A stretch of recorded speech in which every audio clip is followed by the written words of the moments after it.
ओम नमो हंताणं नमो सिद्धाणं नमो आयर्याणं नमो उज्जयणं नमो लोये त्रिकालवर्ती सौ साहूणं मंगलं भगवान् वीरो मंगलं गौतमो गणे मंगलं कुंदकुंदायो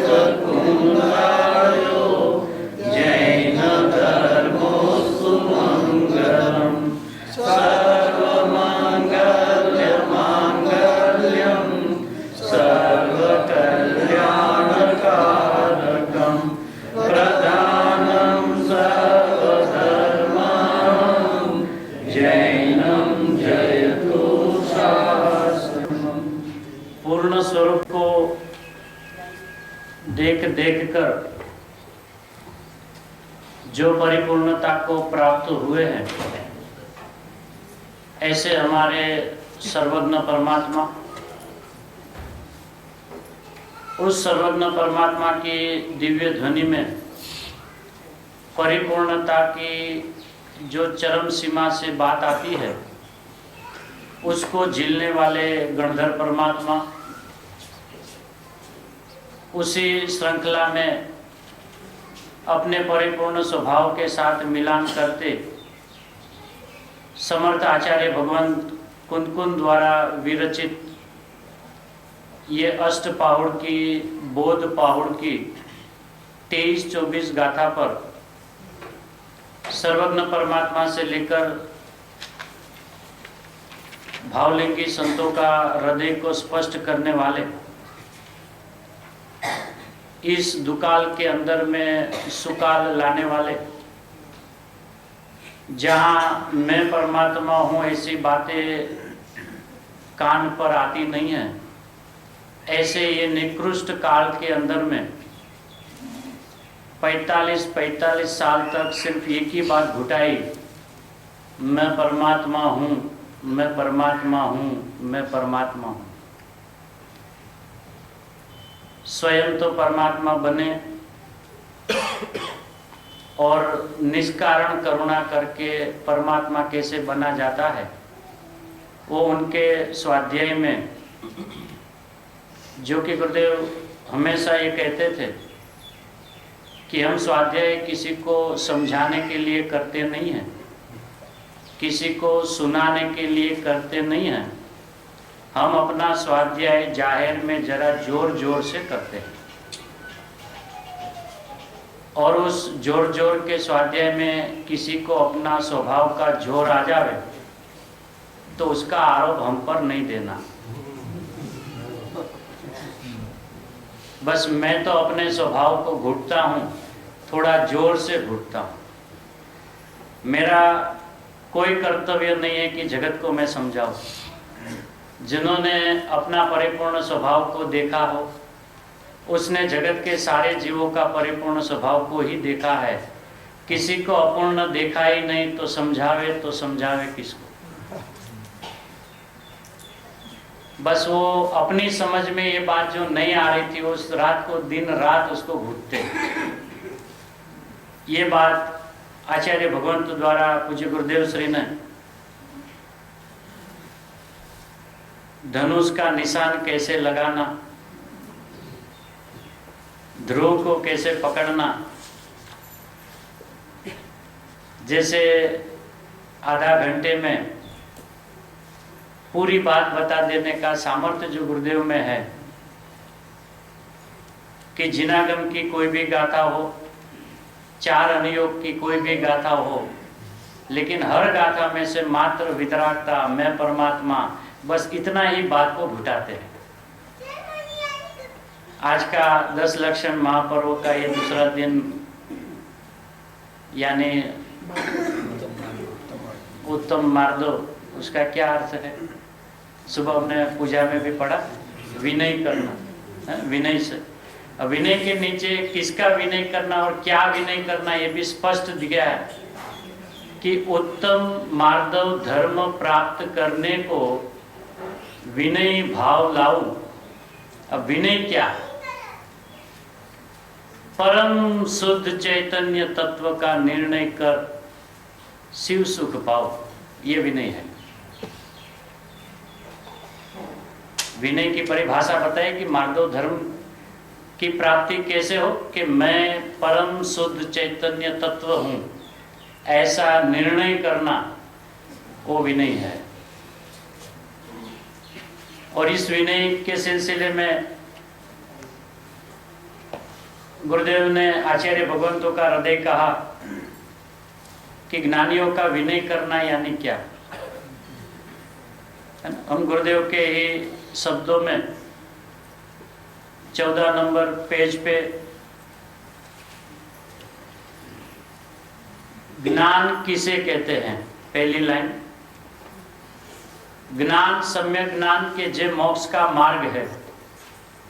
सम्यक दर्शन ज्ञान चारित्राणी मोक्ष मार्ग, सम्यक दर्शन पर मोक्ष मार्ग है, सम्यक ज्ञान और सम्यक चारित्र भी मोक्ष मार्ग है। उसमें सम्यक ज्ञान किसे कहते हैं, ये बात अभी यहाँ चल रही है। आचार्य भगवान दृष्टांत बताते हैं, दृष्टांत बताकर दृष्टांत को भूल जाना और सिद्धांत को पकड़ लेना, ये आचार्य भगवंतों की जो करुणा हम पर है उसे हमें समझना पड़ेगा। क्योंकि आत्म स्वभाव को सीधा पकड़ने की जो व्यवस्था है उसको बताने का तरीका जिस ढंग से जिनागम में आया है, तो दृष्टांत बताते हैं। दृष्टांत बताए बिना सीधी बात कही जा नहीं सकती, अनुभव में तो आ जाती है, कहने में नहीं आती। और जगत के सभी भव्य जीवों को अपना भगवान आत्मा तत्काल प्राप्त हो, जैन दर्शन में विधि तत्काल की है। आज कुछ करे और उसका फल कल आए, ये जैन दर्शन में विधि नहीं है, इस मार्ग की ये व्यवस्था भी नहीं है। उसका सीधा उदाहरण यानी कि सीधी अनुभूति ऐसी है कि आज मैं अपने आप को भगवान नहीं मान रहा हूं, उसका फल मैं कल नहीं भुगतूंगा।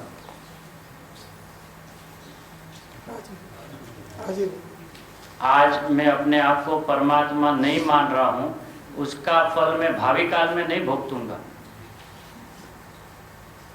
कब भुगतूंगा? तत्काल। तो अभी मैं परमात्मा हूं ऐसा नक्की करूं तो फल भी तत्काल है।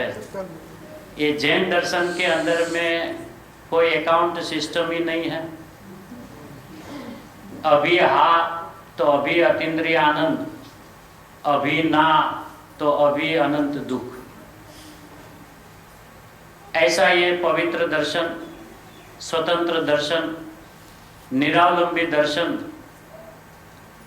ऐसे भगवान आत्मा को अनुभूति में कैसे लाया जाए, शास्त्रों में अनेक तरह से समझाने की आचार्य भगवंतों ने चेष्टाएं की है, लेकिन वो भी समझाते समझाते ऐसे कलश रच जाते हैं कि अब तो सारी बातों से अलम अलम अलम।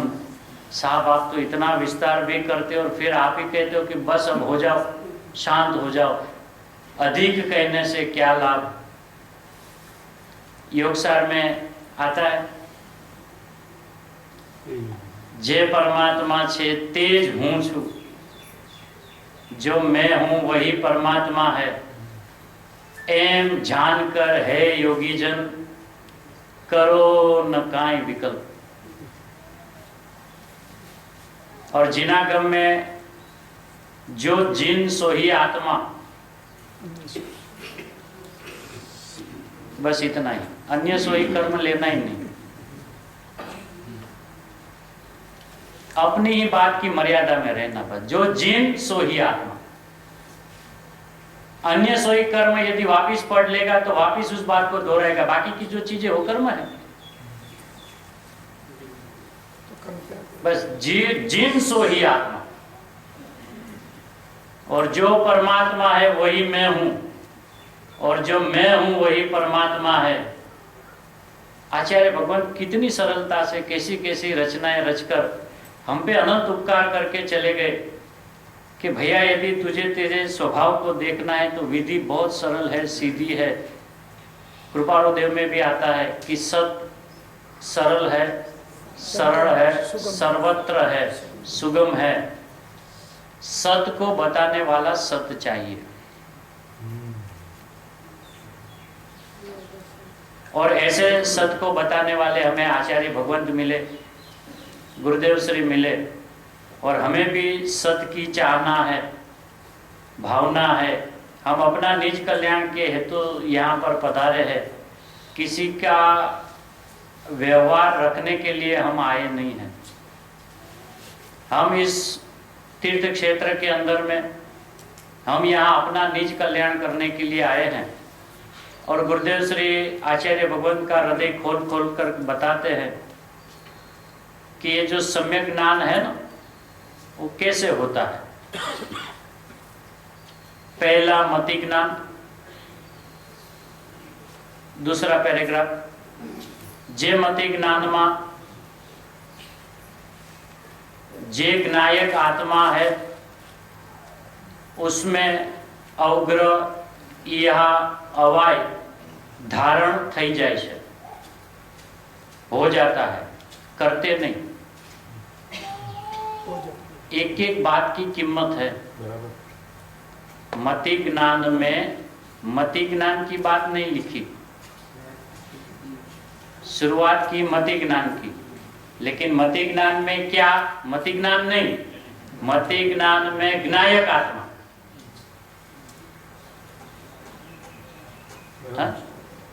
मति ज्ञान में मति ज्ञान को रखा ही नहीं। जिसकी मति में ऐसा आ गया कि मैं ज्ञायक हूं, उसका नाम मति ज्ञान है। तो यहाँ गुरुदेव क्या कहते हैं, मति ज्ञान में साथ क्या, मति ज्ञान में जे ज्ञायक आत्मा, उसमें मति ज्ञान में नहीं, कोमा, हाँ उसमें कोमा है। मति ज्ञान में अवग्र या अवाय धारण, वो तो मति ज्ञान के भेद की जब चर्चा चले तो ये कौन से भेद में जाता है ज्ञान के, उसकी वो बात है कि मति ज्ञान के भेद में जाता है। लेकिन मति ज्ञान में जब मति ज्ञान रहता ही नहीं है, मति ज्ञान में तो ज्ञायक आत्मा हूं, ऐसा अवग्र, ऐसा इहा, ऐसी अवाय और ऐसी धारणा, मतलब तीन प्रकार में भी विषय एक ही बताया। अवग्र ज्ञायक हूं, इहा ज्ञायक हूं, अवाय ज्ञायक हूं, धारणा ज्ञायक। हाँ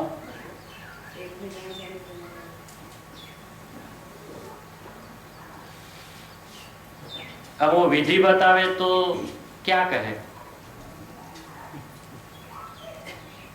अब जिसको अपना ज्ञान वर्तमान में प्रगट ज्ञान पकड़ में नहीं आता है, उसको ये मति कहे, इसको श्रुत कहे, कैसे पकड़ में आएगा।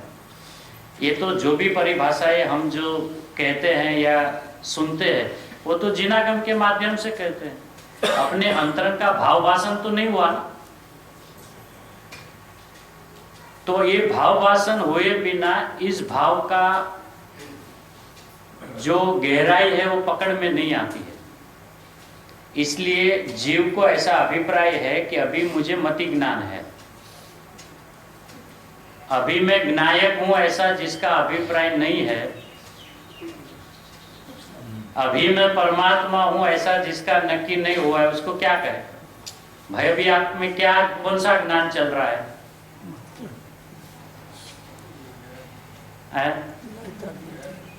तो उनको तो शास्त्र से लिया हुआ उधार बात बताना पड़ेगा। ज्ञायक का ही ज्ञान होता है, उसी को ज्ञान कहते हैं, दूसरे को ज्ञान कहते ही नहीं।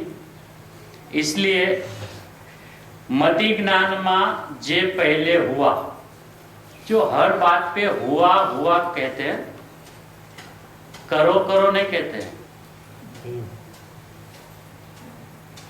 जब अपने आत्मा के प्रति प्रीति होती है तो उसके अवग्रह में, या में, अवाय में, धारणा में 24 घंटा यही चलता है, मैं परमात्मा हूं, मैं परमात्मा हूं, मैं परमात्मा, ऐसे चलता है, चलाता नहीं है। वो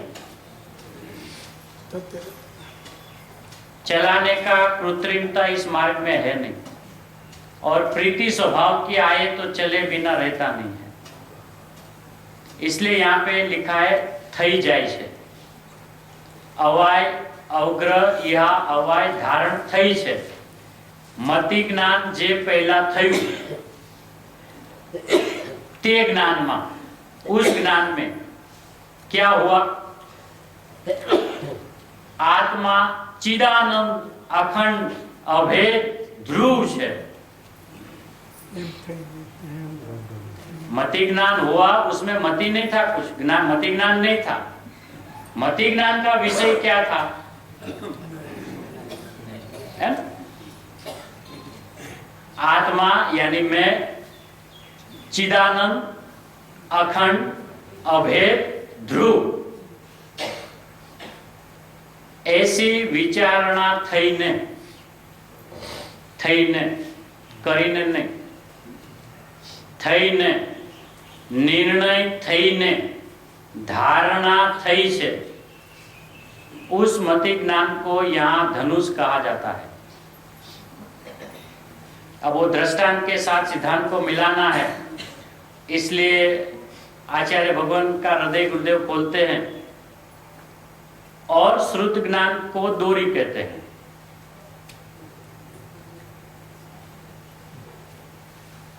धनुष में डोरी होती है ना, होती है ना, होती है ना। एक एक शब्द को कैसे पढ़ा जाए, कहाँ खड़ा रहना है, ये अपनी जिम्मेदारी है। डोरी और श्रुत ज्ञान है। क्यों? कि श्रुत ज्ञान जो है वो स्वरूप को पकड़े, श्रुत ज्ञान स्वरूप को पकड़े, उसमें समाधि में आनंद आता है, तो ते श्रुत ज्ञान को यहाँ डोरी कहने में आई है। और सम्यक दर्शन ज्ञान चारित्र वो बाण है। अब उसको मिलान करना है, लेकिन ज्ञानियों को पता है कि जैसे जैसे कहते हैं ऐसा अंदर में है नहीं, क्योंकि बाण में तो 3 चीज है, डोरी अलग है, निशाना अलग है, सब कुछ अलग अलग है। यहाँ ऐसा अलग अलग नहीं है। ये तो एक समझाने की बात है ना कि धनुष किसे कहे, और धनुष का फिर विश्लेषण किया कि जिसमें डोरी होती है, ये होता है, ऐसे बाण को ताना जाता है, सामने एक निशान होता है। अब यहाँ पे ऐसा है, इसको यदि वो विधि समझ ले कि जैसे बाण ऐसा मैं, जैसे बाण ऐसा मैं, उसका निशान कभी सधेगा नहीं।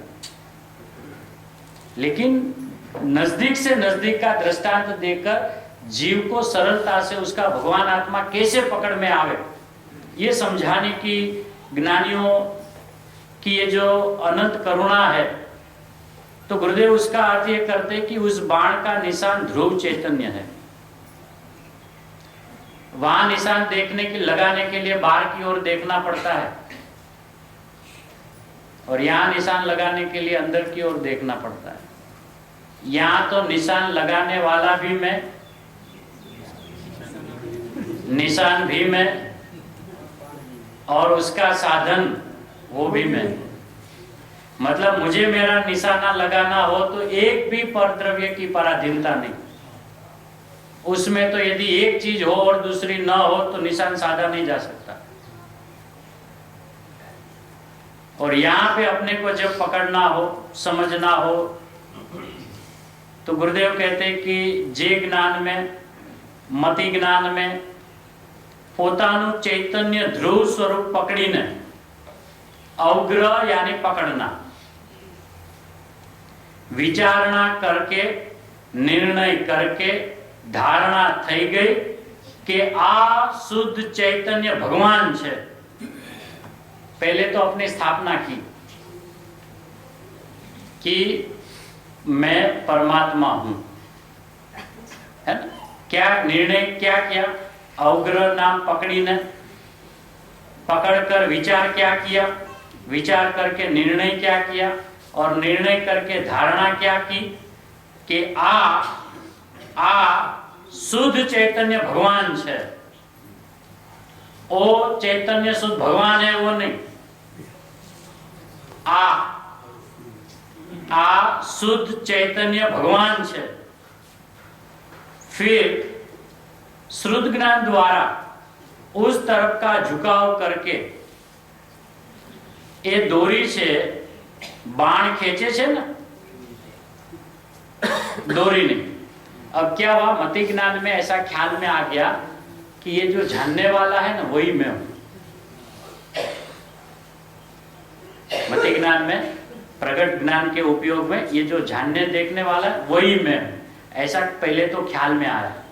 ख्याल में आते ही बार बार उसके ऊपर झुकाव चला जाता है, यही मैं, यही मैं, यही मैं, यही मैं। यहां लिखा झुकाव, श्रुत ज्ञान द्वारा उस तरफ का झुकाव करके ये दोरी खेचे छे। ये दोरी छे, बाण खेचे छे ने, दोरी नहीं होय छे ने, होय छे ने, होता है ना, करते नहीं है। उस बाण की व्यवस्था ही ऐसी होती कि उसमें दोरी लगी रहती है, और जब निशान में ताकने का अवसर आता है तो अपने आप खींच जाती है। इसलिए होती है ना।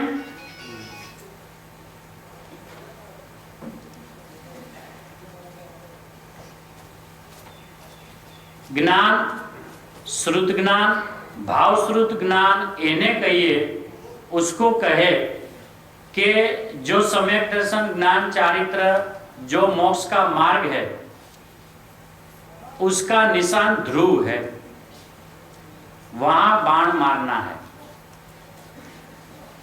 यहां ऐसा मानना है, वहां मारना है, यहां ऐसा मानना है।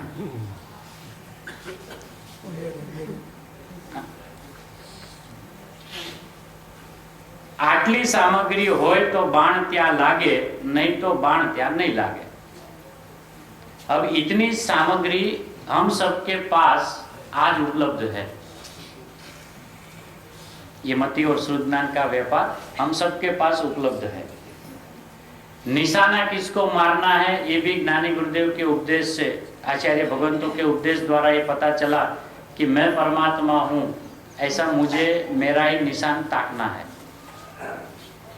अब सामग्री तो अपने पास तैयार है, मारता क्यों नहीं?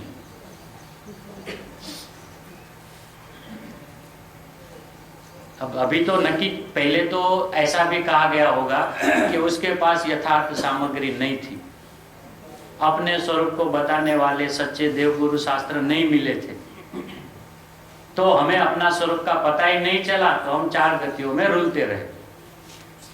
ये बात भी जिनागम में आई कि बहुत बढ़िया साहब, रुलना हो गया कि हाँ हो गया, मनुष्य पने में आ गया कि हाँ साहब आ गया, संगनी पना पा लिया कि हाँ साहब पा लिया, सच्चे देवगुरु शास्त्र मिल गए कि हाँ साहब मिल गए। वो क्या बताते हैं रोज, क्या बताते? मैं परमात्मा हूं साहब, अब मैं क्या करूं? अब क्यों सोच रहा है कि मैं क्या करूं? सीधा सीधा प्रहार कर, ये रहा मैं। आप जो भगवान आत्मा में दिन रात बताते हो यही तो मैं हूं। और ऐसा जो नक्की होता है, गुरुदेव ने बहुत विनय के लिए बात जो अभी बताई, गुरुदेव के शब्दों में जा रहे हैं। श्रोता को तब ऐसा प्रश्न उठा कि साहब बाण तो कर्म को ऊपर चलाना है, आपने वो बात तो कही नहीं, और हम तो वो बात सुनने के लिए आए हैं। क्या गुरुदेव कहेंगे कि कर्मों के ऊपर, 8 कर्मों के ऊपर उस बाण को मार, कर्मों को नाश कर दे? आपने तो बात कही नहीं। हमें तो अपना अभिप्राय है, वो ऐसी बात आवे तो सुनने में मजा आवे। इसलिए प्रभुपाद देव ने भाई एक बात ऐसी बताई कि ज्ञानियों की बात प्रथम जीव को रुचि उत्पन्न कराती नहीं है। क्या कहा? हाँ, ज्ञानियों की बात प्रथम जीव को रुचि उत्पन्न कराती नहीं है। फिर तुरंत लिखा क्यों? कि प्राय उसके अभिप्राय के साथ इनका अभिप्राय का मेल नहीं खाता। स्पष्ट लिखा है कि अज्ञानी ज्ञानियों की बात प्राय जीव को रुचि उत्पन्न कराती नहीं है। तो कारण बताए क्यों साहब? ज्ञानियों की बात नहीं रुचेगी तो जगत में किसकी रुचेगी? कि वो इसलिए शुरू में नहीं रुचती कि उनके अभिप्राय वाली बातें आती नहीं है। फिर उन्होंने ऐसा कहा, फिर भी थोड़ा समय धीरज रखकर यदि मार्ग में टिका रहे और ज्ञानियों जैसा अभिप्राय बनाने लगे तो अनंत काल में जो सुख नहीं मिला वो तत्क्षण में मिल जाएगा। स्पष्ट लिखा है, क्योंकि जगत का अभिप्राय है कि मैं रागी हूं, सर्वज्ञ का अभिप्राय है कि तू वितरागी है, तो प्राय मेल नहीं खाता, इसलिए रुचि उत्पन्न कराते नहीं। लेकिन बार बार सर्वज्ञ को सुनते समझते उन्हीं की सभा में बैठते बैठते ऐसा अपनापन अंदर में आ जाता है, अरे साहब आप जो बताते वही मैं हूं, ऐसा टिक गया। मिल गए अनंत बार, टिके नहीं एक बार। हाँ, अनंत बार सर्वज्ञ परमात्मा हमें मिले, टिके नहीं एक भी बार। टिक गए होते ना आज यहां नहीं होते, सिद्धाली में होते। तो ज्ञानी कहते भैया तू सुन, शांति से समझ। गुरुदेव बार बार कहते आ धीरानो मार्ग छे, आ धीरानो मार्ग छे। भाई न समझाय तो धीरे धीरे समझવું हो, પણ સમજાય એવી ચીજ છે હો।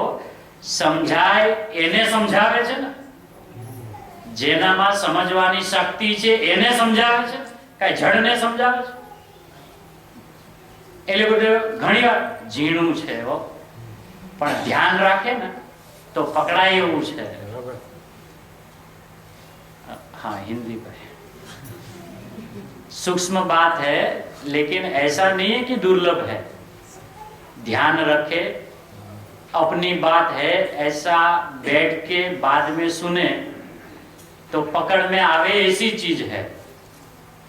भले अनादि का परिचय नहीं हो तो क्या हुआ, लेकिन अनादि का मैं तो हूं ना। अनादि में मुझको मेरा परिचय नहीं था, लेकिन मैं तो कहीं गया ही नहीं था ना, और आज भी मैं हूं ना, और परिचय भी तो मुझे मेरा ही करना है ना, तो है उसका करना, उसमें कठिन क्या?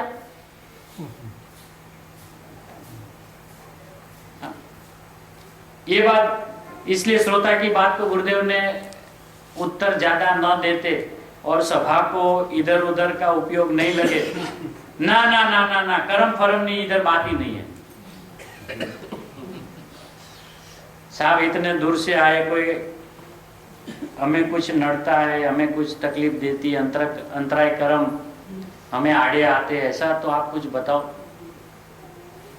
कि अंतराय कर्म क्या होता है?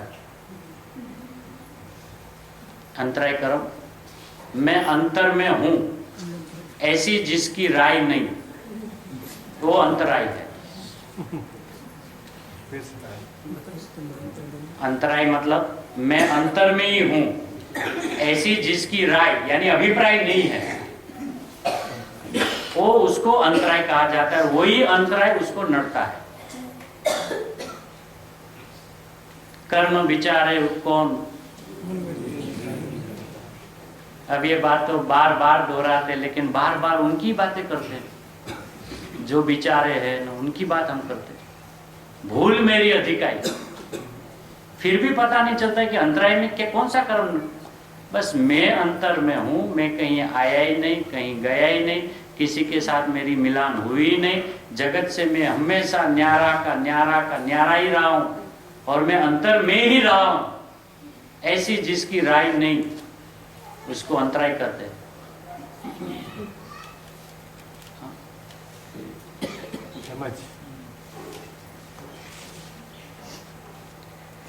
इसलिए गुरुदेव ने वो बात तो पूर्ण विराम कर दी। ना ना ना कर्म फर्म की यहाँ बात ही नहीं है, पर द्रव्य की बात નથી भाई। અહીં તો સ્વદ્રવ્ય ચેતન જ્ઞાનાનંદ સ્વરૂપ एक समय में सामान्य अभेद ध्रुव आदि अंत विना की जो चीज है वो बाण का निशान है।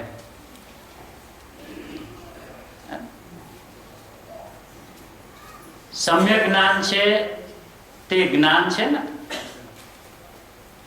अब सम्यक ज्ञान में क्या ज्ञान होता है कि दर्शन नु ज्ञान, ज्ञान नु ज्ञान, चारित्र नु ज्ञान। दर्शन का ज्ञान, दर्शन का दर्शन नहीं, दर्शन का ज्ञान, ज्ञान का ज्ञान नहीं, ज्ञान। चारित्र का चारित्र नहीं, ज्ञान। जब दर्शन ज्ञान चारित्र का एक विषय मात्र बने तो उसको सम्यक ज्ञान कहते हैं। सम्यक ज्ञान का विषय भगवान आत्मा हो, दर्शन किसी और का हो, चारित्र किसी और का चल रहा हो, उसको सम्यक ज्ञान कहते नहीं। और व्यवस्था तो ऐसी है कि जीव को श्रद्धा का ज्ञान होता नहीं है, उसको ज्ञान की श्रद्धा होती है।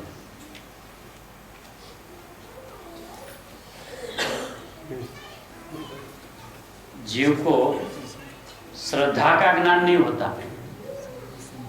हाँ श्रद्धा संबंधी नहीं होता, उसको ज्ञान की श्रद्धा होती है।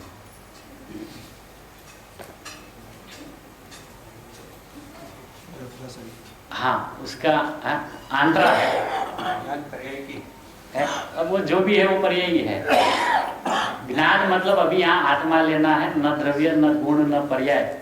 समझना क्या है कि आत्मार्थी और अति निकट वाला जीव, उसको यदि पुरुषार्थ में पूछा जाए कि भैया आज आपका क्या पुरुषार्थ चल रहा है आत्मा संबंधी, भैया सब ज्ञान में समझ में तो आ रहा है, श्रद्धा नहीं होती है।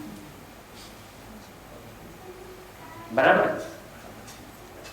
और जब तक ज्ञान का विषय श्रद्धा रहेगी तब तक सम्यक दर्शन नहीं होगा।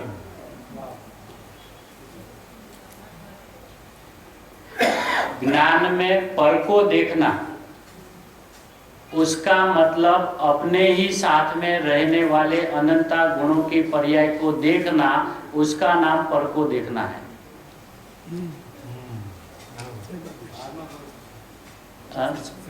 फिर से ज्ञान में पर को देखना यानी किसको देखना कि जिनागम और आचार्य भगवंतों के मिलने के बाद स्वद्रव्य परद्रव्य की सारी व्यवस्था समझ के जीव अंदर में आ गया है, तो वो जो कंसेप्ट है वो उनके दिमाग में, उनके ज्ञान में क्लियर है कि जगत परद्रव्य है, मैं स्वद्रव्य हूँ। अब ज्ञानी कहते हैं कि तू परद्रव्य को देखना बंद कर। तो इनको ऐसा लगा कि ये जो जड़ उद्गल द्रव्य है उसको मैं देख रहा हूं, उसको देखना मैं बंद करूं। तो आत्मार्थी का पूरा दिन का जो नित्य क्रम रहता है ना, सुबह से शाम तक, वो ज्ञायक ज्ञायक ज्ञायक ज्ञायक घुटता रहता है। और घुटने के बाद देखा करता है कि श्रद्धा हुई कि नहीं, श्रद्धा हुई कि नहीं। यदि जरा सी श्रद्धा का कहीं आसार नजर आवे तो तुरंत देखेगा कि चारित्र में कुछ परिणमन हुआ कि नहीं, कुछ हुआ कि नहीं। इसका नाम मिथ्यात्व है।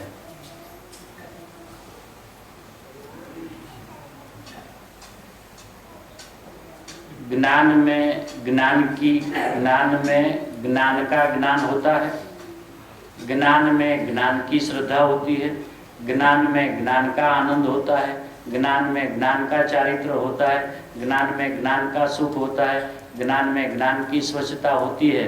और बाकी के गुणों जो है वो अलग, हाँ वो इसमें नहीं। अनंत गुण जो है दूसरे, दर्शन, चारित्र, वीर्य, प्रभुता, वो अलग, ये अलग, ये खुद का, क्योंकि एक गुण परिपूर्ण है, ऐसा हम कहते हैं, आत्मा का हर गुण परिपूर्ण है। अब यदि ज्ञान में मैं ज्ञायक हूं ऐसा देखना हो, और उस श्रद्धा का मोर छाप के बिना उसको अपने ज्ञान में यदि शंका पड़ी रहे कि मैं जो नायक बोल रहा हूं या घूंट रहा हूं, लेकिन श्रद्धा तो हुई नहीं, इसका मतलब मैं ज्ञान में ज्ञायक हूं, ऐसी ज्ञान की उसको श्रद्धा नहीं है। ज्ञान में शंका पड़े तो श्रद्धा को देखने जाता है। लौकिक में भी आप देख लो, कोई भी चीज का यदि यथार्थ ज्ञान हो कि ये माइक है, तो पीछे मुड़ के कभी देखता नहीं कि ये तो माइक है, वो तो ज्ञान हुआ। अब श्रद्धा तो रूम में जाके करेंगे, ये माइक की है, ये माइक की है। तो होती है, साथ में चलती है। अच्छा, और यहाँ पे अपने में क्रम आ गया ना, ज्ञान हुआ, श्रद्धा नहीं हुई, श्रद्धा हुई, आचरण नहीं हुआ। हर चीज अपने में ही, अपने से बेईमानी। जितने नीति नियम है सब अपने लिए। इस पुद्गल के अंदर में नक्की करे कि ये घड़ी है, पीछे मुड़ के देखता नहीं है, और उसको विकल्प सुद्धा नहीं आता है कि ये ज्ञान हुआ, श्रद्धा हुई कि आचरण हुआ। कौन सा विकल्प उस वक्त हमें आता है? नहीं। क्यों? कि ज्ञान ने जिस सब्जेक्ट को जाना है वो यही है, ऐसा ही है, तो क्या श्रद्धा उसमें करना, क्या देखना श्रद्धा को? इसलिए जिनागम में ज्ञान की श्रद्धा कही गई, श्रद्धा का ज्ञान को व्यवहार कहा है। श्रद्धा का ज्ञान करना वो व्यवहार है, और ज्ञान की श्रद्धा होना वो निश्चय है।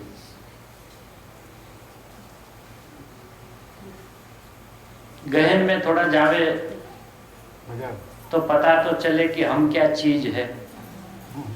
हम यानी हम सब, अपना जो परमात्मा पना है ना, कभी उसको पहचाना ही नहीं, कभी नहीं देखा, उस ओर झुकने का प्रयत्न भी नहीं किया। बस ये हम आत्मार्थी का लेबल लगा लिया और दिन रात बस ज्ञान कर रहे हैं, श्रद्धा हुई कि नहीं पूरा दिन देखे रहते हैं। और श्रद्धा जब होती नहीं तो यहाँ आकुल व्याकुल होए बिना रहता नहीं कि इतना मेरा घुटन जो हुआ वो तो सब फेल हो गया, श्रद्धा तो हुई नहीं। और श्रद्धा बोलते तुम जब तक मुझे मेरी ओर देखते रहेगा मैं होगी नहीं, तो तेरी ओर देख, मैं नहीं होगी तो बता ना। तू मुझे देख देख के तेरा निर्णय क्यों करता है? तू नायक है ना, हम सब तो हमको भी नहीं जानते, हमें जानने वाले तो आप हो। मैं श्रद्धा हूं ऐसा श्रद्धा कहां जानती है? वो तो ज्ञान जानता है, और वो ज्ञान श्रद्धा के पीछे पड़ा है, हुई कि नहीं, हुई कि नहीं, हुई कि नहीं। इसका जिनवाणी में आध्यात्मिक अर्थ ऐसा है कि पर को देखना, क्योंकि एक गुण दूसरे गुण के लिए पर है। साथ में रहने पर भी अतद्भाव होने से एक गुण दूसरे गुण के लिए पर है, और सभी गुण अपने में परिपूर्ण है। जब ज्ञान स्वयं अपने में परिपूर्ण है तो श्रद्धा की ओर देखता क्यों है? इसका मतलब उस ज्ञान को अपने ज्ञान पे भरोसा नहीं है। यहाँ इसलिए गुरुदेव ने दर्शन नु ज्ञान, ज्ञान नु ज्ञान, चारित्र नु ज्ञान, એ જ્ઞાનનું નિશાન આ ધ્રુવ છે। એટલે ज्ञान में जब तक ज्ञान खड़ा रहेगा तब तक वो सम्यक ज्ञान नहीं कहलाएगा। श्रद्धा में जब तक श्रद्धा खड़ी रहेगी वो सम्यक दर्शन नहीं कहा जाएगा। चारित्र में जब तक चारित्र खड़ा रहेगा तब तक वो सम्यक चारित्र नाम को नहीं पाएगा। ज्ञान में जब ऐसा आए कि मैं ज्ञायक हूं श्रद्धा में ऐसा आवे कि मैं श्रद्धेय हूं, चारित्र में ऐसा है कि मैं तो चारित्रवंत हूं, तब उस पर्याय का 3 नाम सम्यक ज्ञान, सम्यक दर्शन, सम्यक चारित्र कहा जाता है।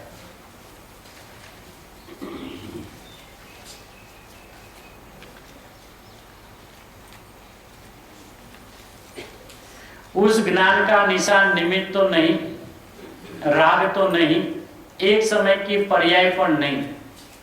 देखो तो आचार्य भगवंतों ने क्या डाला है। कुंद कुंद आचार्य दिगंबर संतो मार्ग को, दिगंबर संतो है तो मार्ग ने थंभावी राख्यो छे कि मार्ग आवो छे, है ना, मार्ग को थंबे रखे हुए हैं। यहां तो परद्रव्य की बात ही नहीं है, तुरंत सीधा गुरुदेव के यहां परद्रव्य की बात ही नहीं। और फिर ये भी कहा कि भगवान आत्मा, ये गुरुदेव का जो संबोधन है ना भैया, वो खाली भगवान आत्मा सुने ना बस ढीम हो जाता है। आगे कुछ पढ़ने की, सुनने की, समझने की दरकार ही नहीं करना।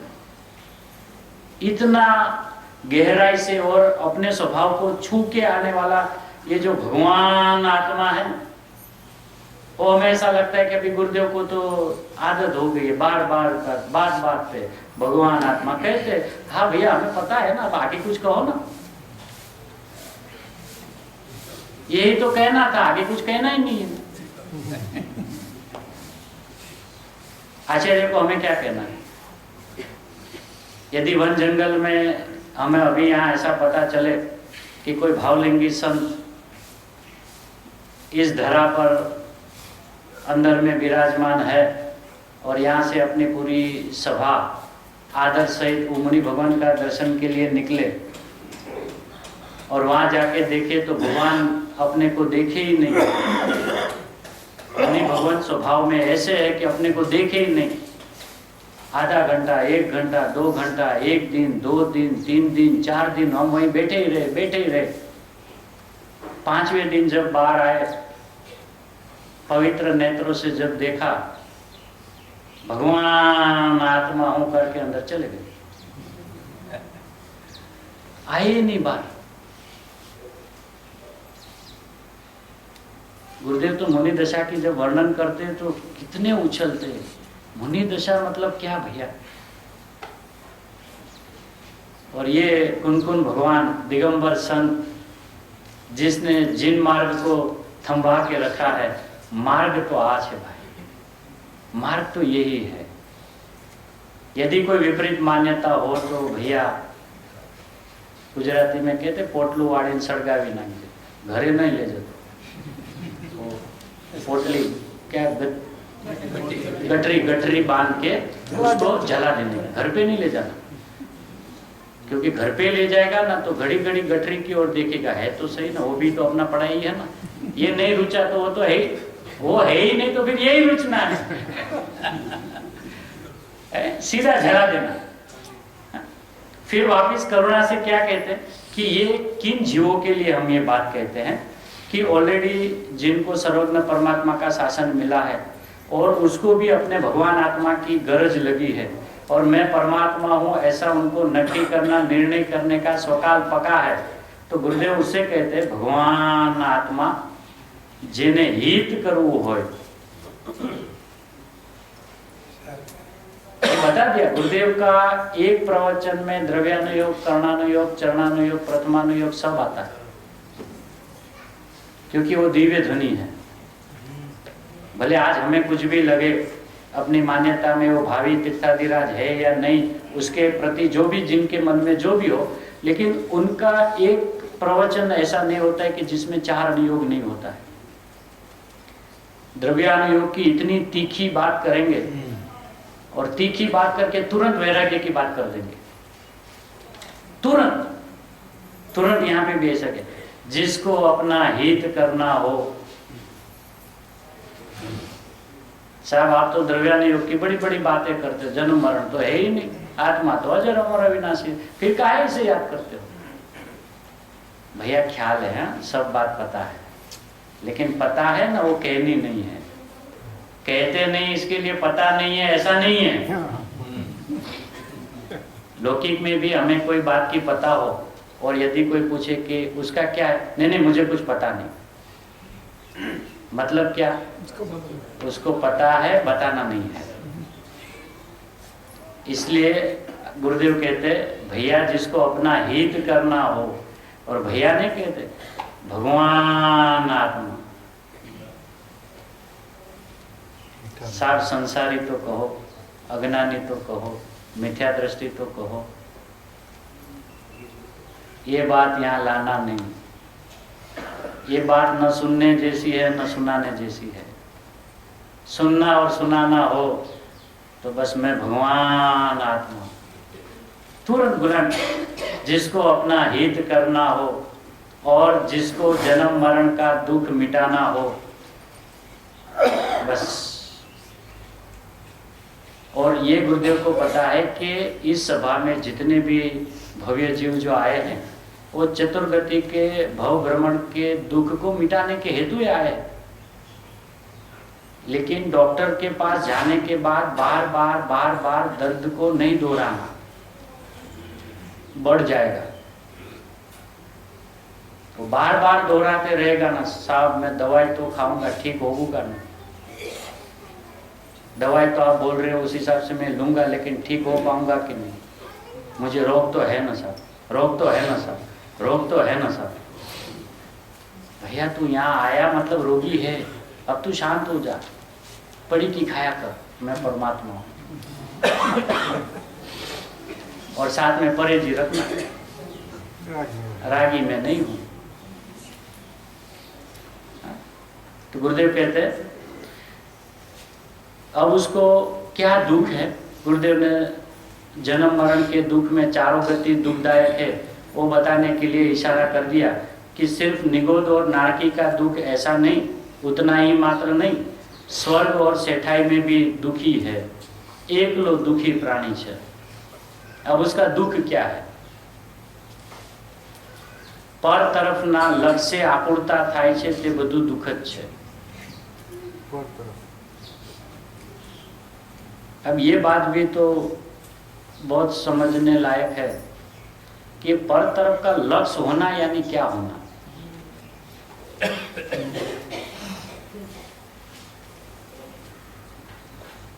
जिस ओर हमारा लक्ष्य जाता है उसमें आकुलता है नहीं।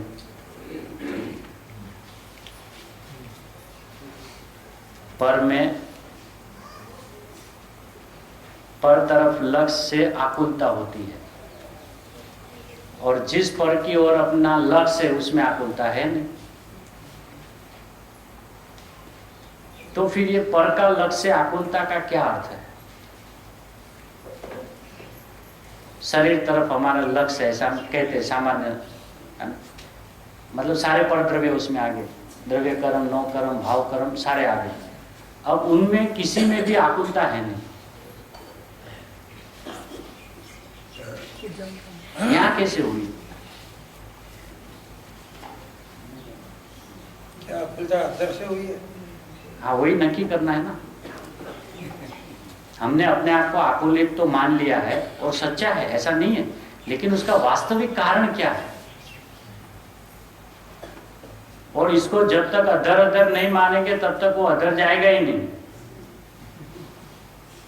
लेकिन कैसे है वो? उनकी गहराई में जाके देखे कि जिनवाणी में कथन निमित्त के आते हैं, व्यवहार से आते हैं कि पर के लक्ष्य से आकुलता हुई। कि साहब आपने बता तो दिया, तो पहले आकुलता हुई कि पहले पर का लक्ष्य हुआ?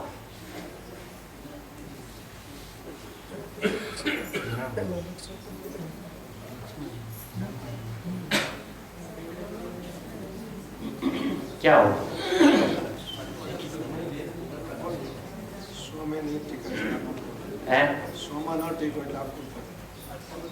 सौ में नहीं टिका वो आकुलता हुई, तो मतलब पर के लक्ष्य से नहीं हुई ना।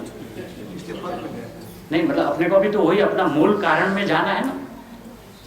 अभी तक तो हमने पढ़ा है कि भी पर के लक्ष्य से हमें आकुलता होती है, और उस बात को हमने स्वीकार कर लिया, इसलिए एक दूसरे को आचार्यपना करना चालू कर दिया ना। आचार्यपना करते हैं ना, 11वीं गाथा में क्या कहा, एक दूसरे के प्रति आचार्यपना करता है। भैया तुम्हारी बात सही है, पर के लक्ष्य से दुख होता ही नहीं ऐसा, क्योंकि पर में आकुलता उत्पन्न करावे ऐसी कोई नहीं है। यहाँ मेरा स्वभाव की ओर से देखो तो मैं तो अनंत सुख से भरा पड़ा हूं। पहले दो बात का मिलान करते, अब एक समय के पर्याय में आकुलता उत्पन्न हुई, वो झूठ नहीं है, सच है, उसका वेदन भी है, दुख भी है ना, उसका भोक्तापना भी है, लेकिन वो हुई कैसे, उसका मूल कारण शोधने जावे, उसको ढूंढने जावे, ये हुई कैसे। यदि पर के लक्ष्य से हुई है तो पहले यह नक्की करना पड़ेगा कि पहले आकुलता हुई कि पहले पर का लक्ष्य हुआ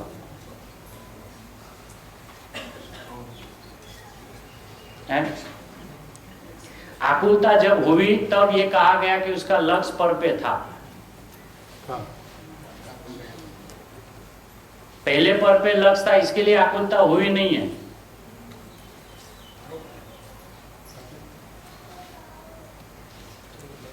हाँ मतलब नहीं, यहाँ आकुलता हुई तो आकुलता अपना स्वभाव नहीं है, और वो आकुलता ये बात सिद्ध करती है कि स्व लक्ष्य में नहीं आया, और जो आकुलता को दुख को भुगत रहा है तो उस वक्त उसका लक्ष्य कहाँ था।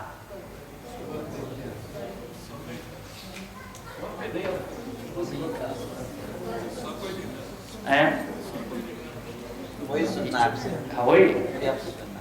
यदि स्व को ही देखता तो आकुलता का प्रश्न नहीं,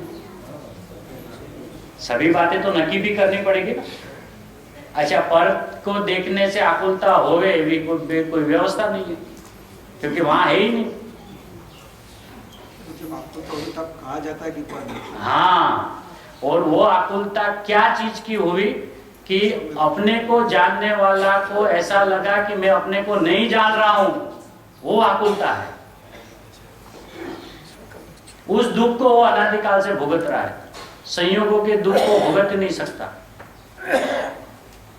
जैसे हर पल ऐसा लगता है कि मैंने पर को तो जान लिया कि ये है, लेकिन उसके जानने वाले को तो जाना ही नहीं, तो दुख किसका हुआ। इसको जाना इसलिए दुख हुआ कि ये इसको जानना यदि मेरा स्वभाव है तो उस स्वभाव ने इसको जानने का काम तो किया, तो उसी स्वभाव को मुझे जानना भी तो स्वभाव ही है ना। तो मेरा स्वभाव मेरे में ही काम नहीं आया, मेरा ही जान पाने में काम नहीं आया, उसको आकुलता हुई। और फिर निमित्त से व्यवहार से ऐसा कहा गया कि उसका लक्ष्य पर की ओर था तो आकुलता हुई। उसका अर्थ तो ये माने कि उस स्व को पर मान रहा है। नहीं, मतलब एनो लक्ष्य। अब ये दुखी जब होता है ना तो स्व के अलक्ष्य से होता है, और सुखी होता है ना तो स्व के लक्ष्य से होता है। इसलिए अपनी आत्मकथा में पर को बीच में लाना ही नहीं। इसलिए गुरुदेव यहाँ का यहाँ तो परद्रव्य की बात ही नहीं। दुख में भी तू ही है, सुख में भी तू ही है। तो बस तेरी जो अंतरंग की व्यवस्था जो है उनको एक बार समझ ले कि आत्मा को जब लक्ष्य में ये नहीं आता है कि मैं आत्मा हूं, उसका नाम पर का लक्ष्य है, उसी का नाम आत्मा का अलक्ष्य है। और वो वहीं जब गुलांट खाता है, अरे यही जानने वाला है, यही तो मैं हूं, तो उसके लक्ष्य में ये आ गया कि यही मैं हूं, तो सुख को पा लिया, सब में दर्शन हो गया। हाँ तो अभी दो बातें हैं, उसमें कहूँगा। हाँ एक तो सम्य दर्शन होने के पहले भी राग होता है, हाँ। और सम्य दर्शन होने के बाद भी राग उत्पन्न होता है, तो उसकी स्थिति क्या है? एक को आचार्य भगवान ने कहा कि सम्यक दर्शन के पहले मिथ्यात्व सहित है, और सम्यक दर्शन के बाद चारित्र की अस्थिरता का है। उनको ज्ञानियों को जो राग का आकुलता है सम्यक दर्शन के बाद, तो उस समय उसका लक्ष्य कहाँ है? हाँ, वही बताते हैं कि उसके परिणति में तो आत्मा है, श्रद्धा निरंतर चल रही है। हाँ, इसलिए उसको निर्जरा तो हो रही है, सदुपयोग नहीं है। शुद्ध परिणति तो चालू है। अब उस पर्याय की योग्यता उस ज्ञानी धर्मात्मा को पता है कि मेरे अनंत पुरुषार्थ से भी मेरा सदुपयोग अंदर में अपने हिसाब से आ जावे, ऐसे पर्याय पराधीन नहीं है। इसलिए वो आकुल व्याकुल नहीं होते। भावनाएं कही जाती है कि ज्ञानी धर्मात्मा को बार बार अपना स्वरूप को देखने की भावना होती है, लेकिन उसकी भावना, उस अभिप्राय की भावना उसको स्वरूप में आने नहीं देती। लेकिन उसको समय दृष्टि को भी आश्रय होता है, वो सब है ना, क्योंकि जब तक पूर्ण केवल ज्ञान नहीं है, वो वास्तविकता है। है ना, हम क्या मना कर रहे हैं? वास्तविकता है तो उस समय लक्ष्य उसका। इसका मतलब ही कि आत्मा का अलक्ष्य है। श्रद्धा में तो बोलो। हाँ, श्रद्धा तो उसमें कोई विपरीतता है ही नहीं। ये तो चारित्र और ज्ञान की अपेक्षा से जब बात चलती हो तो ज्ञान में पूर्ण केवल ज्ञान नहीं है, चारित्र में स्थिरता में यथाख्यात नहीं आया है, तो ये दोनों पर्यायों की भिन्न भिन्न चर्चा है। आपने बोला कि जो भावना ही उसको अंदर नहीं देती, क्योंकि भावना तो जब विकल्प में आते हैं तब भाई जाती है। जब अंदर भवन होता है तो भावना होती नहीं।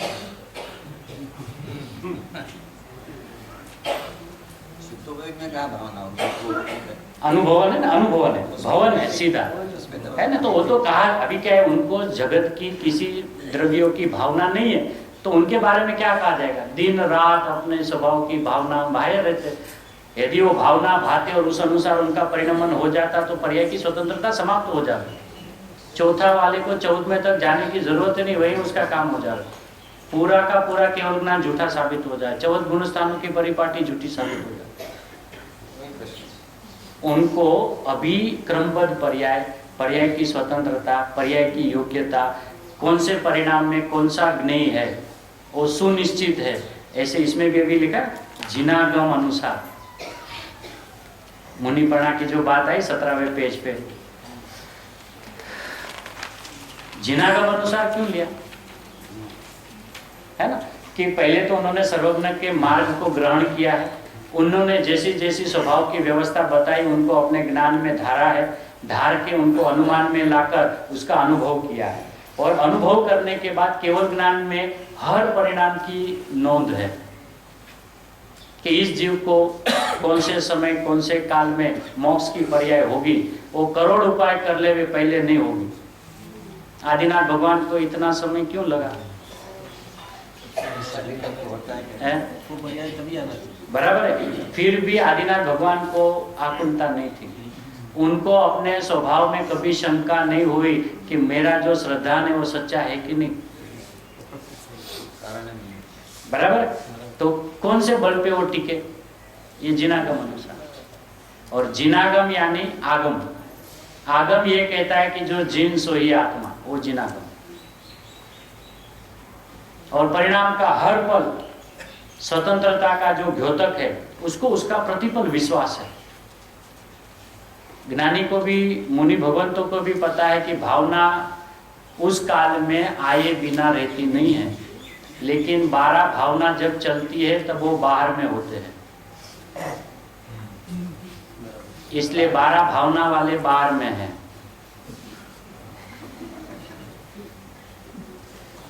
क्षमा करना यदि कोई किसी ज्ञानियों की विराधना की बात नहीं, उनके अंतरंग की बात चल रही है, क्योंकि उनको ये तकलीफ होती है तभी उनको ये भावना भानी पड़ती है। एक बार स्वभाव को निहारने के बाद भी सीधा स्वभाव पकड़ में नहीं आता है और ऐसे अवलंबन लेना पड़ता है, उसको तकलीफ होती है।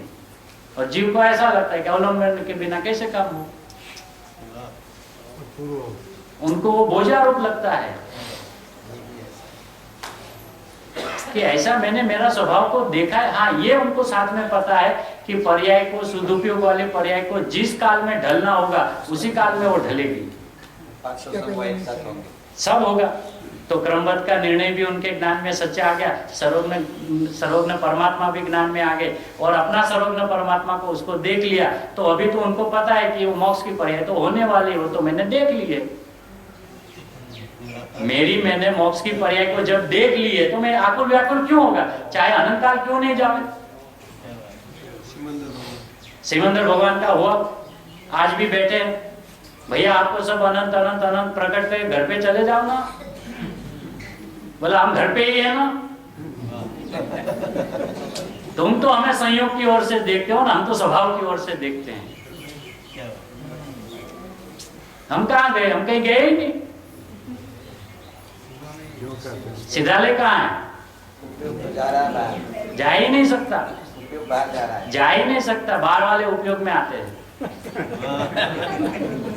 उपयोग बाहर में जावे ऐसी व्यवस्था ही नहीं है। उपयोग उपयोगवान को छोड़ता ही नहीं है। आश्रवण कैसा होता है? वो आश्रव का अर्थ ही ज्ञान का श्रवना है। वही तो है ना आश्रवण। नहीं, वो आश्रव अलग है, ये आश्रव अलग है। वो संयोगिक आश्रव है, ये स्वाभाविक आश्रव है। आश्रव यानी आत्मा में से स्त्रवना।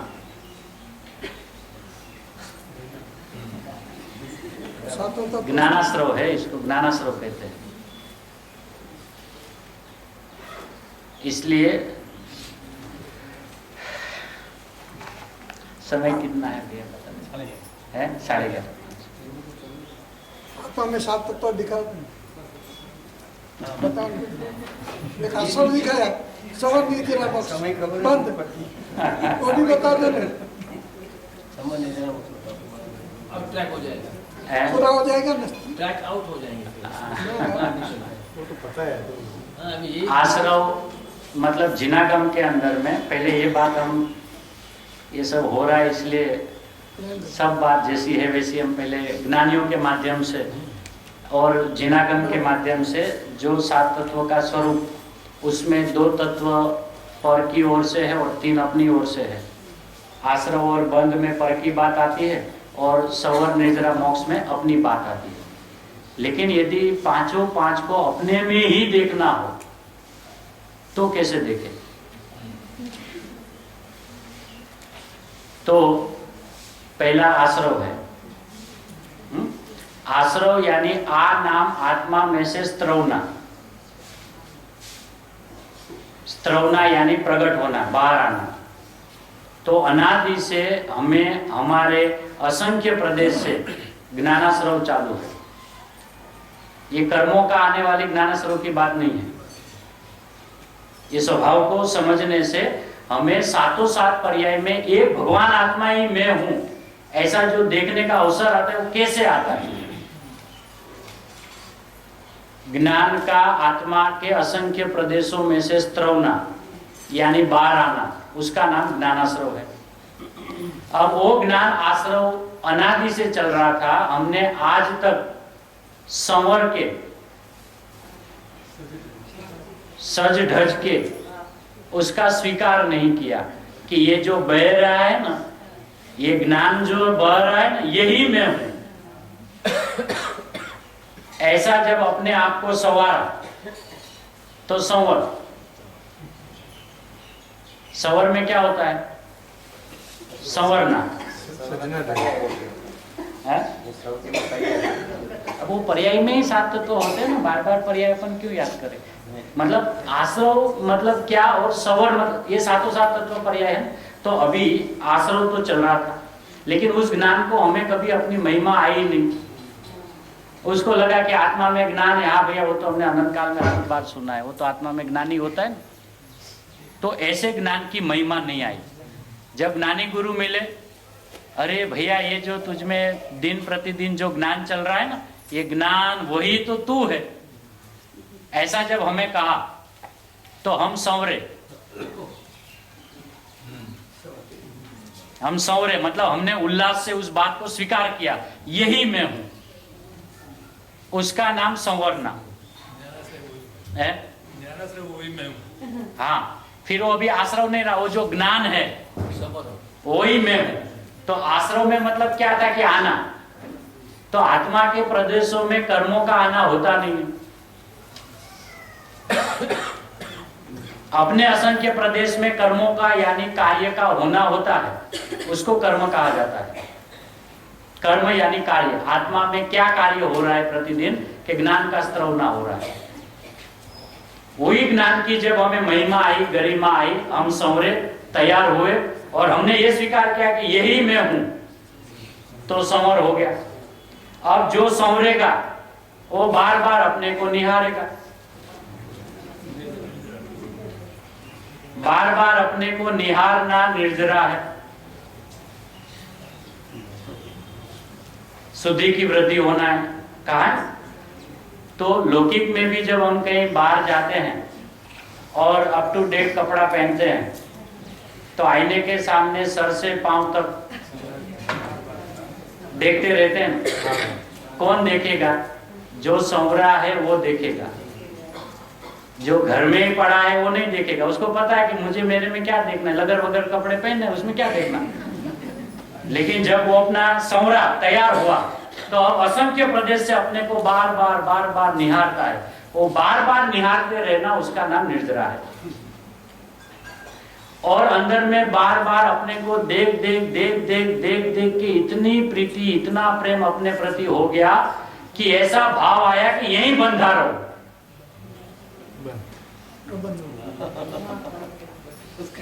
उसका नाम बंध है। और जैसे ही स्वभाव में बंधा, मोक्ष हो गया।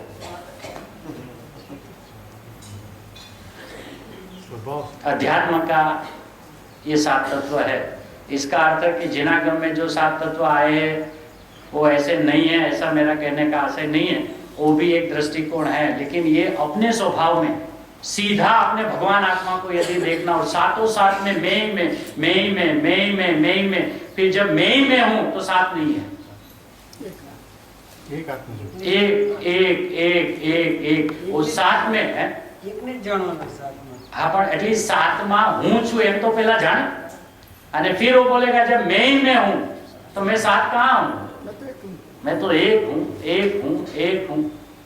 तो 9 तत्व के अंदर में छुपी हुई एक आत्म ज्योति को निकालना आचार्य भगवंतों का आदेश है। જીવમાં અજીવની બી સ્થિતિ કરવી। એ જીવ અજીવ દ્રવ્ય છે અને જીવમાં જીવનો ભેદ પાડવો એ અજીવ છે।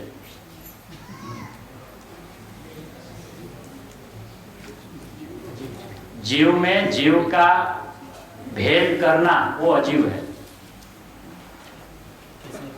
जैसे कि आत्मा में ज्ञान है, दर्शन है, चारित्र है, ज्ञान में ये मति ज्ञान है, ये श्रुत ज्ञान है, ये है, ये वो है, ऐसे भेद करना वो अजीव है।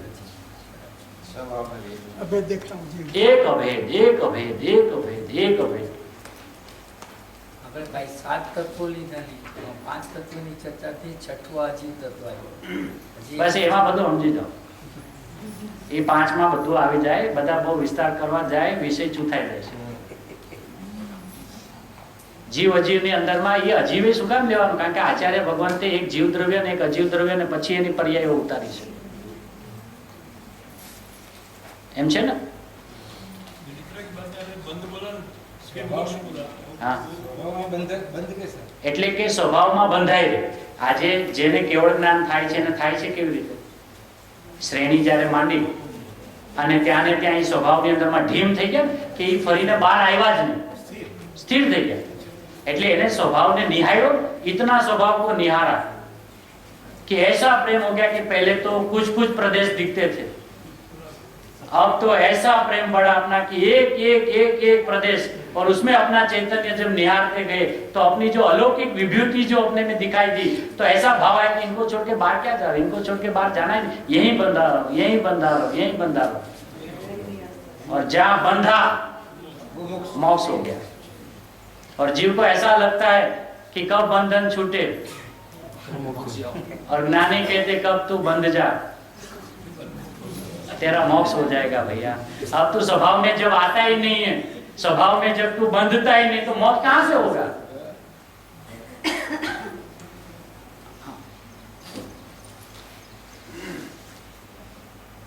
यहाँ प्रश्न होता है, क्षायिक समय दृष्टि चौथे गुण स्थान का,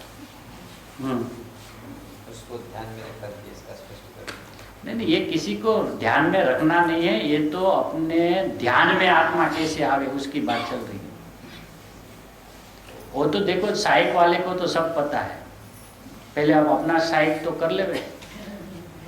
तो अपने को भी पता चल जाएगा कि उनकी परिणति क्या चलती है। ये वो वाली बात नहीं, अपने को 7 तत्वों के प्रति में जो परिभाषाएं अपने ज्ञान में धार के रखिए ना कि आश्रम मतलब इतना ही होता है, बस बंद यानी ऐसा ही होता है, इसके अलावा कोई बंद होता ही नहीं, तो उनको स्वभाव में लेना है अपने हित के लिए।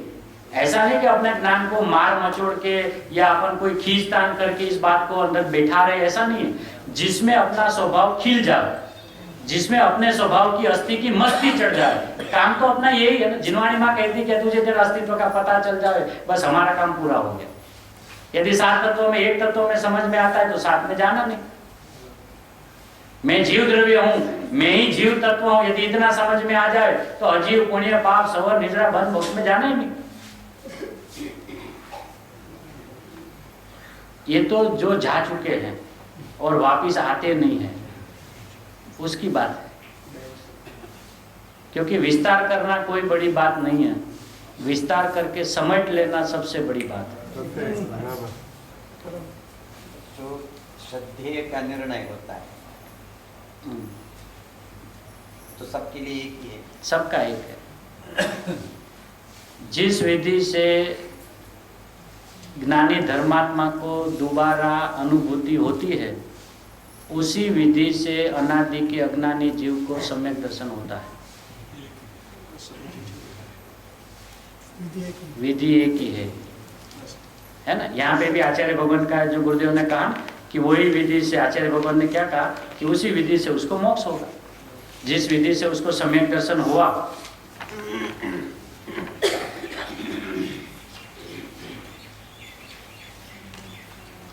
पंद्रह नंबर के पेज पे नीचे से कथनचित के ऊपर है बोल्ड अक्षर में, उसके साधन से मोक्ष को प्राप्त होता है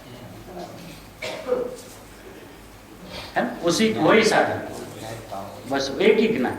मतलब अनादि का सम्यक दर्शन, जीव जब सम्यक दर्शन को पहली बार पाता है तो उसका ध्रुव एक ही एंगल, मैं परमात्मा हूं। अनुभूति होने के बाद जो जीव बाहर आ गए, फिर वापिस जब अंदर जाते हैं, मैं परमात्मा हूं, सीधा अस्तित्व का ग्रहण होता है। तिर्यंचों को सम्यक दर्शन कैसे होता है? चिंतन मनन ध्यान से होता है ना, अवगर या नहीं, मतलब मुझे पता नहीं कैसे होता है, सीधा।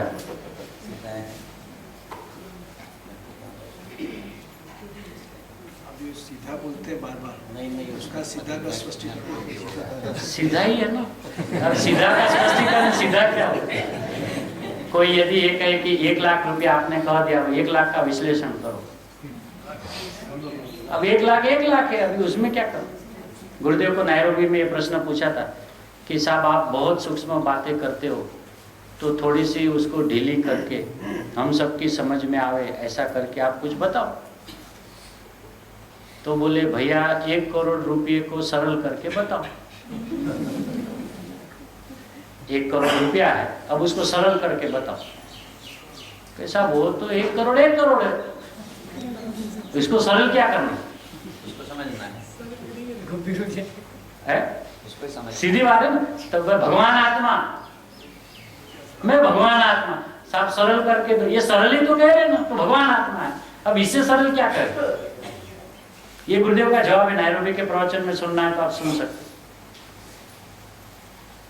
क्यों ऐसा लगता है कि हम भारी है? हाँ भारी है मतलब परिपूर्ण है, ऐसे भारी है, परिपूर्ण है, वजनीय है, वजनदार है, ऐसे हम खाली कम नहीं, अनंत गुणों के वेगों से लबोलब भरे हुए हैं। तो ये निर्णय हुए बिना होगा क्या? नहीं होगा। और ऐसा जब अनुभव होगा तो अगला निर्णय था उसको व्यवहार कहा जाएगा। निर्णय अनंत काल में अनंत बार हुआ, अनुभूति नहीं हुई तो उसका निर्णय को निर्णय नाम नहीं कहा गया। जो निर्णय को आगे करेगा निर्णयवान को पीछे रखेगा, जो निर्णयवान को आगे करेगा निर्णय हुए बिना रहेगा। लेकिन पहले तो सविकल्प ज्ञान में ही तो निर्णय होता है। ये सब होता है, रात को अपन उसमें भी चर्चा लेंगे, सविकल्प से निर्विकल्प होता है कि नहीं होता है। वो कहने की बात है कि कैसे आई, उसको जिनागम में कहने का प्रयोजन क्या है, वो भी आई। आचार्य भगवंतों ने, ज्ञानी धर्मात्मा ने कोई शंकाएं अपनी रखी नहीं, सब समाधान करके गए। और उनकी करुणा ये है कि हमने कभी उनको कहा नहीं कि आप जिनवाणी रच कर जाना, हमने नहीं कहा, कभी नहीं कहा कि साहब हमारे लिए कुछ लिख के जाना। लेकिन उसने पिता की भूमिका निभाई है कि ये बेटा जब जवान होगा और सिर्फ शुद्धात्मा को ढूंढने निकलेगा, जगत में कहाँ मिलेगा, मैं लिख के जाता हूँ, तुझे और कहीं नहीं मिलेगा, मैं तूने नहीं मांगा है, मैं लिख कर जा रहा हूँ। लेकिन वो भी शुद्धात्मा का ज्ञान अपने ही पर्याय में होता है। वो सभी बात वही है, बहुमान की बात है, ये तो सबको पता है ना कि पर से नहीं होता है, स्वाधीनता है, ये तो पता ही है भैया। फिर स्वाधीन है तो जिनागम का दर्शन करने क्यों जाते हो? विकल्प है। नहीं तो करते क्यों ना, वो तो उस भूमिका में, ये तो बहुमान की बात है कि इन आचार्य भगवंतों ने हमें बिना कहे जो हमें माल देकर गए, उनका अनंत उपकार की बात चल रही है, तो उनको भी तो पता है। हाँ, वो राग ही है, वो राग नहीं, वो ज्ञान है। ये राग है ना, ऐसा ज्ञान है, ज्ञान के साथ राग है। नहीं नहीं, सिर्फ ज्ञान ही है, ज्ञान जुदा न राग जुदा। स्वभाव की बात नहीं, स्वभाव की यही बात है ना, यही तो घुटना है, और क्या घुटना है?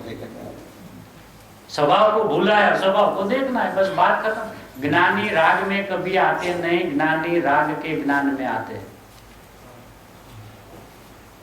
ये राग है ऐसा ज्ञान में आते हैं, और पलट के ये आत्मा है ऐसे ज्ञान में आते हैं। इसके अलावा उसका इधर उधर आना जाना होता ही नहीं। हमारा भी यही स्थिति है, कोई जीव अशुभ में जाता नहीं, ये अशुभ है ऐसे ज्ञान में आता है।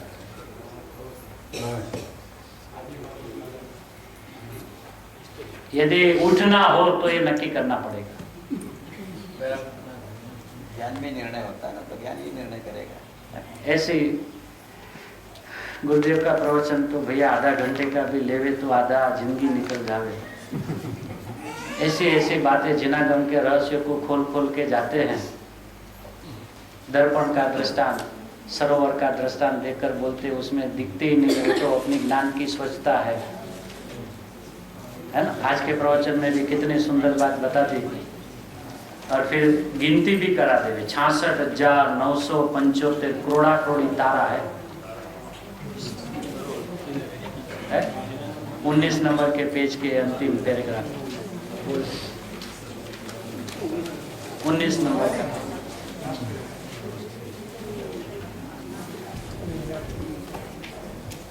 जल को जो देखता है उसमें 66,975 करोड़ा करोड़ी तारा है। वो सब तारे दिखते नहीं है, क्या गजब करते हैं, गिनती भी बताते हैं और उसको देखते भी नहीं है। कैसी गजब की ताकत देखो, मतलब गुरुदेव की नहीं, गुरुदेव बोलते हैं सबके ज्ञान की ताकत ऐसी है। गिनती पूरी करवा दी, पूरी 66,975 करोड़ा करोड़ी तारा। फिर तुरंत क्या कहते, वो सब तारा नहीं दिखता, चंद्र नहीं दिखता, वो जल की पर्याय है। साहब क्या कहते हो साहब, तारा देखते हो? नहीं नहीं भैया, तो तारा के काल में अपने को देखता है। कितनी स्पष्टता, एक लाइन तो पर्याप्त हो गई। जड़ की पर्याय અને તે તારા બધું सब अपनी पर्याय में जनित जाता है, जनित जाता है, जानता नहीं है। यहाँ पे भी लिखा है, देखो બધું પોતાની पर्यायમાં જણાઈ જાય છે। જણાઈ જાય છે એટલે जनित जाता है, जानता नहीं। जानता है ज्ञान को, जनित जाते हैं तारे।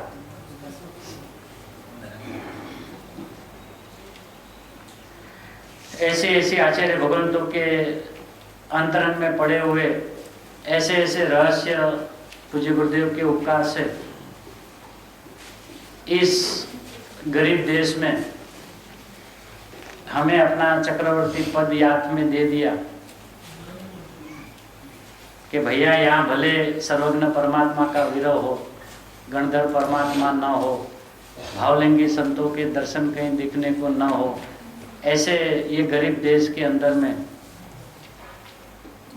तू तो स्वभाव से परमात्मा है, परिपूर्ण है, स्वयं सर्वज्ञ है, ऐसी जो धोधमार वर्षा जीवन पर्यंत उन्होंने उनका श्रद्धांत दृढ़ करने के लिए और व्यवहार से अपना हित करने के लिए जो कही है, वो जैसी है वैसी हमारे ज्ञान श्रद्धांत में रहो, यही मंगल में